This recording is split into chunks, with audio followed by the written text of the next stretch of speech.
it's gone down to about 10 years, and your manager's getting pressure from the financier to top it up those 5 years, you need to communicate well and clearly with your lot owners to vote no to that resolution if you want to sit down and negotiate the agreement. Okay. Voting no is how you break that buffer and create a negotiation environment. If the motion simply just keeps being proposed and there's no ability for you, because your relationship's broken down, to sit down at that table. It may be, if your relationship is broken down with your caretaker, that you need that independent facilities management company, so that type of mediator to sit down and mediate between the two of you. It is very expensive to go through a termination of a management agreement. It is very expensive to have litigation regarding the performance review of a caretaking agreement. Okay. Most of these problems start with little nitpicky items and they then spiral out of control. It's keeping that open communication and resolving those issues early, but also by you as the committee, because you're the committees who are there on the day-to-day basis, communicating properly with your lot owners. QCAT proceedings. If a dispute starts, it often results in proceedings before the tribunal. One of the very important things for you as body corporates and committees to check is to make sure that you have adequate insurance in place which responds to such legal proceedings.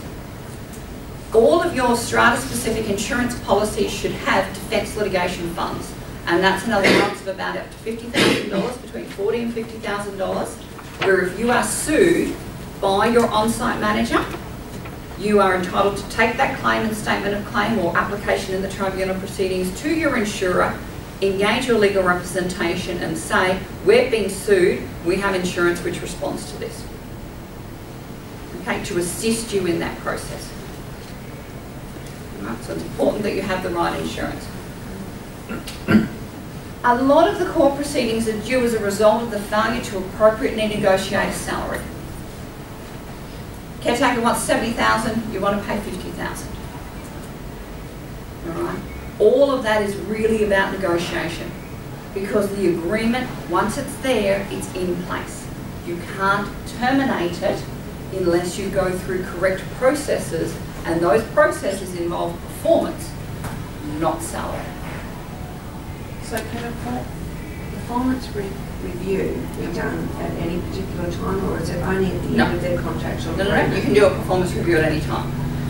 So if I'm the committee liaison person and I'm walking around the common property and I have some concerns about the common property, and as the committee liaison person I might write an email or go and see the on-site manager or the caretaker and say, look, I've written 5 concerns, these have been outstanding for some time, please do them and take care of them within the next 14 days.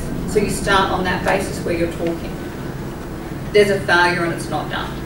That's when you go to your committee and you say, look, I've asked for these to be done, it's not working, these things haven't been done for a period of a couple of months, and I would like to engage a facilities management company to do a performance review of the common property. So what they're doing is they're reviewing the condition of the common property, and as a result of reviewing the condition of the common property, they'll produce a report with photographs that's then given to the caretaker, and that starts the performance review process. So it's saying you're not doing your duties to an appropriate standard. So who can, you've said a committee can do a performance review, but other than that, owners can put a motion in for a performance review? So an individual lot owner can propose a motion for an annual general meeting to say, I would like to engage X, or I would like to give authority from the lot owners for the committee to do a performance review of the caretaker. Yes, so an individual lot owner can propose that motion. So that's put as a motion, which then gets voted on by all of the lot owners? Can be.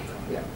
Okay, so an individual lot owner does have that power to put any motion they would like to put forward as a general meeting. But then has to be voted. Yep, has to be voted in favour. The committee, though, in terms of management of the agreement, certainly has the power to do it themselves without the authority from the lot owners. The whole point of minuting it, though, is so those minutes go out to all lot owners so everyone understands the position. Expert appointed. When we talk about when we talk about salary, usually when a facilities management company is appointed, they're usually just focusing on time and motion studies.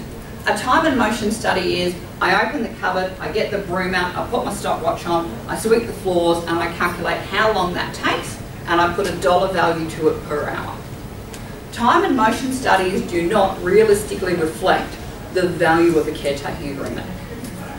Right? Unfortunately, there hasn't really been found a better method of doing it other than obtaining an independent valuer to come in and appropriately value the caretaking agreement and look at the salary. But that's where your salary districts come into play when you're looking at those sorts of things. It's very important that the correct and appropriate experts are in play. As I said, costs, there's insurance costs down the bottom. All right. Common complaints. When we talk about duties and enforcement, as I said, it's all about communication, speaking with your caretaker.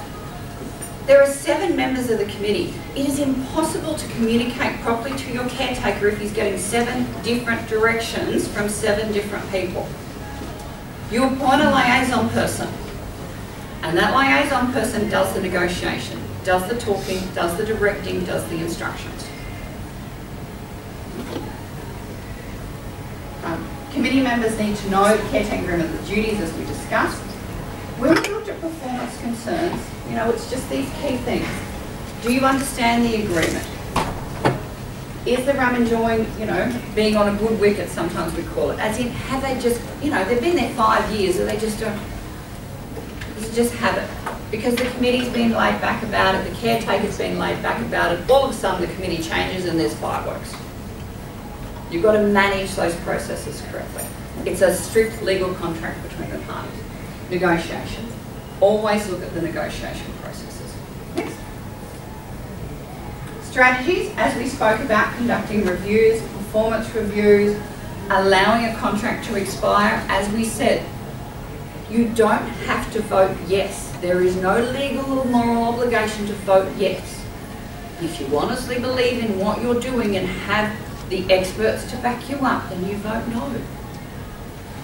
Do you just give a 5-year extension when you've been going through a 6-month performance review and you're still unhappy with the status of the common property?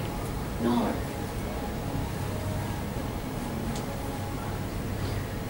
All of those issues, which is a few of the things we've discussed. Options for the body's corporate.